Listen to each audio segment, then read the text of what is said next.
दवाइयाँ लिखते हैं और जब दवाइयाँ पेरेंट्स को दी जाती हैं, स्पेशली बच्चों के लिए, तो क्या ये पेरेंट्स को भी रिस्पॉन्सिबिलिटी निभानी चाहिए कि जितनी डॉक्टर ने बताई है उतनी ही दवा दी जाए? कई बार ये हो जाता है कि बच्चे के माता पिता सोच लेते हैं नहीं नहीं सर्दी तो बहुत ज़्यादा है, बच्चे ने थोड़ी ली है, थोड़ी निकल गई है, मान लीजिए थोड़ी उसके उस कप में ही रह गई है तो थोड़ी और दे देते हैं। ये इस तरह की चीज़ें भी थोड़ा नुकसानदायक हो जाती हैं। बेहद नुकसानदायक होती हैं। आप ये मान के चलें कि अगर 5 दिन की दवा लिख के दी जा रही है तो कई बार वो 2 महीने बाद आते हैं कि सर हमें लगा कि ये जुकाम ठीक नहीं हुआ था तो हम इसे करीब 1.5 महीने से दे रहे हैं। तो इसमें किसकी गलती मानी जाएगी जब पर्चे पे साफ लिखा हुआ है कि 5 दिन बाद दवा 5 दिन के लिए लिखी है, 3 दिन बाद दिखाएं। आप करीब 30-40 दिन बाद चले आ रहे हैं और सेम दवा दिए जा रहे हो आप, तो डेफिनेटली कोई भी पेशेंट को साइड इफेक्ट हो सकता है। इन बच्चों में जो मैंने अपने लेवल पे और गूगल करके जानकारी एकत्रित की, ये बच्चे बीमार थे करीब 15-20 दिन से।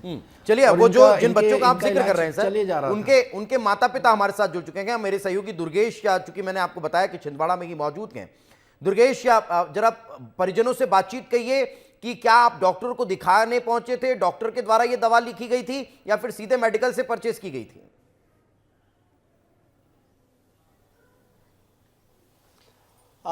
बिल्कुल दीपेश, देखिए मैं इस समय उस परिवार के पास मौजूद हूँ।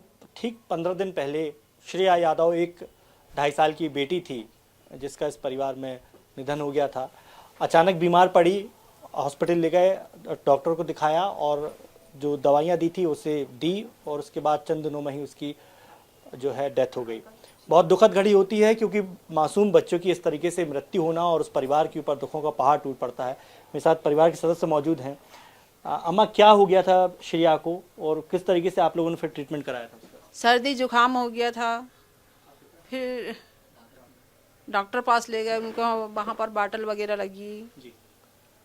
फिर डॉक्टर से पूछे हमने, कहा इसको क्या हो गया, तो बोले सांस लेने में दिक्कत हो रही है। बस इतना ही बताया उन्होंने। दवाइयाँ आपने डॉक्टर की पर्ची पे ही खरीदी थी? हाँ, सब वहीं पर खरीदे जी। लेकिन उसको पिला भी नहीं पाए हम लोग तो। अच्छा, मेरे साथ उनकी माँ भी मौजूद हैं श्रेया की। क्या अचानक कैसे बिगड़ी थी तबीयत श्रेया की? अचानक बिगड़ गई थी उसकी तबीयत जी। अच्छा, मैं आपको एक सिरप दिखा रहा हूँ। देखिए दीपेश, ये वही सिरप है जिसकी जांच पड़ताल इस समय चल रही है। यही सिरप दिया था कि आपने श्रेया को? हाँ, यही सिरप है। यही सिरप दिया था? हाँ, कितने दिन दिया? हाँ यही है। यही सिरप दिया था। तो देखिए दीपेश, ये दोनों चीजें स्पष्ट होगी। हम 2 परिवार के पास गए, दोनों परिवारों ने कहा कि यही सिरप उन्होंने दिया था जिसके बाद तबीयत बिगड़ी है। अब क्या कहेंगे, कहीं लापरवाही हुई है? क्योंकि 9 बच्चों की डेथ हुई है इसी क्षेत्र में, परासिया में। कहाँ देखेंगे आप?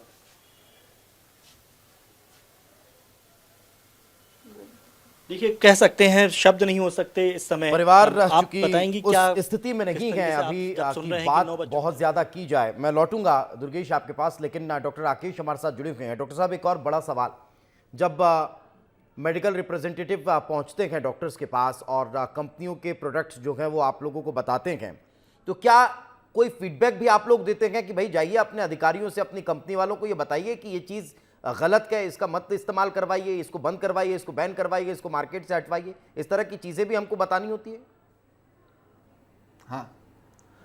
हाँ, बिल्कुल। मैं इस चीज़ को कई बार पॉइंट आउट करता हूँ। जैसे बच्चों के लिए दूध में मिलाने के प्रोटीन पाउडर आते हैं, तो अभी रिसेंटली ये ट्रेंड चला है कि उनमें आर्टिफिशियल स्वीटनर्स होते हैं। तो 99% लोग उस चीज़ को देख नहीं पाते, बट मैं इंग्रेडिएंट्स में देख के उसको पॉइंट आउट करता हूँ कि भाई ये तो इन बच्चों के लिए ठीक नहीं होगा लंबे स्तर पे, तो मैं ये नहीं लिख पाऊंगा और आप अपनी कंपनी को फीडबैक दीजिए। ऐसा मैं कम से कम 10 बार कर चुका हूँ। कई दवाइयों में मैंने प्रयास किया है। वो शायद मेरे पास आना बंद कर देते हैं और मैं उसको यूज़ नहीं करता। बट हाँ, ये छोटी छोटी चीज़ें अगर हम ध्यान रखेंगे तो मुझे उम्मीद है कि ये चीज़ें होने से बचेंगी। और मैं ये भी कहना चाहूँगा कि ये जो उन बच्चों को ज़ुकाम खांसी के बाद ये प्रॉब्लम हुई है, इसके वायरस का भी अपने को जानकारी लेना चाहिए। दवाई का तो इम्प्लीकेशन है ही, बट और भी इसको थोड़ा गहन इसमें हम जाएंगे तो शायद आगे कुछ हम बचाव कर पाएं। क्योंकि मैं इसलिए पूछ रहा हूँ क्योंकि ऐसा नहीं है कि सर्दी जुकाम बुखार ये प्रदेश और देश में कहीं और नहीं हो रहा है, सब दूर हो रहा है। आपके पास भी लगातार पेशेंट आ रहे होंगे, बच्चे आ रहे होंगे, आप भी उनको दवा लिख रहे होंगे और वो जा रहे होंगे, ठीक हो रहे होंगे 4-5 दिन में। लेकिन सिर्फ छिंदवाड़ा में यही दवाई पीने की वजह से बच्चों की जान जाना, राजस्थान में 3 बच्चों की मौत सिर्फ इसी दवाई की वजह से होना। दिल्ली की टीम, जी हाँ, दिल्ली की टीम ने वहाँ के पानी और उस सब की भी जांच की है और दवाई में डाइथिलीन ग्लाइकॉल जो मैंने देखा न्यूज़ में और पढ़ा, प्रोबेबली उनको मिला है, जिसके कारण किडनी फेलियर हुआ है। लेकिन इस तरह की कंपनियों पर तो बैन हो जाना चाहिए ना, इस तरह की कंपनियों को करप्ट कर देना चाहिए, इस तरह की कंपनियां कभी इस दवाइयां न बनाएं, इस दिशा में भी काम होना चाहिए। 100% ऑलवेज, बिल्कुल बिल्कुल। लेकिन मैं लौट रहा हूं, हमारे साथ लगातार जो मेडिकल टीम के एक्सपर्ट हैं वो भी बैठे हुए हैं, उनसे भी हम लगातार चर्चा कर रहे हैं। विजय कृपलानी जी, अशोक जी, एक बार फिर मैं आपका रुख करूंगा, कैसे समझा जाए इन चीज़ों को, कैसे सुधारा जाए, भविष्य में अब इस तरह की घटनाएं न हो, उस दिशा में क्या काम होना चाहिए? अशोक जी। जी देखिए, सबसे पहली चीज हमें जो समझना पड़ेगी कि गलती के अलग अलग लेवल्स हो सकते हैं।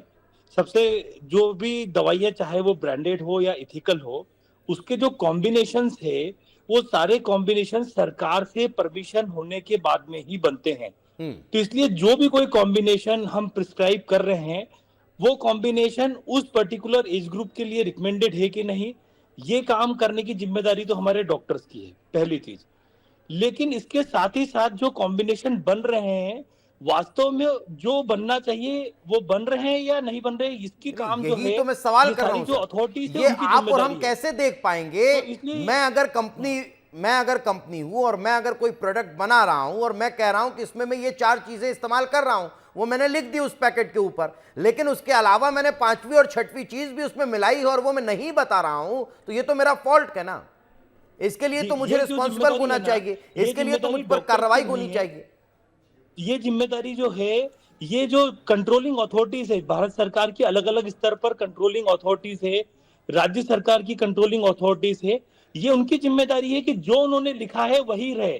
क्योंकि चाहे वो ब्रांडेड हो चाहे एथिकल हो, हर दवाई का हर बैच टेस्ट होता है, मल्टीपल लेवल पे टेस्ट होता है, उसके बाद में मार्केट में आता है। तो इसलिए ये काम ठीक से करना ये चिकित्सक के हाथ में नहीं है।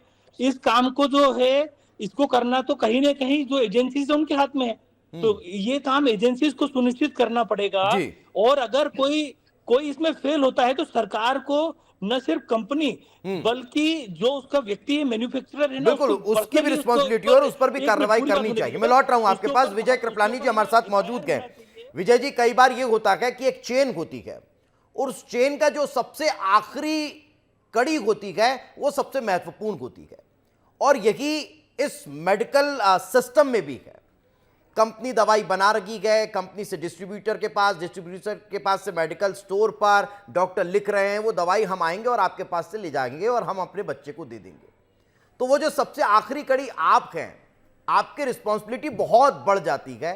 तो क्या हमें अब उस लिहाज से भी कुछ सोचना चाहिए कि हाँ साहब, अगर हम लोग ये डिसाइड कर लें तो शायद बच्चों की जान बच जाएगी?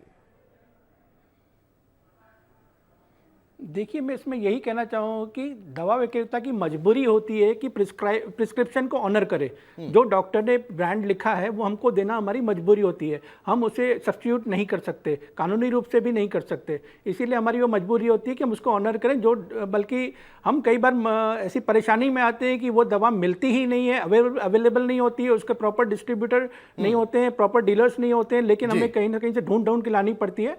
तो मैं ये कहना चाहूँगा, यहाँ पर हमारे वरिष्ठ, हमारे कई अच्छे डॉक्टर्स बैठे हुए हैं, मैं उनके सामने ही ये कहना चाहूँगा कि डॉक्टर्स को चाहिए कि स्टैंडर्ड कंपनियों की दवाएं लिखें जो इजीली अवेलेबल भी हों,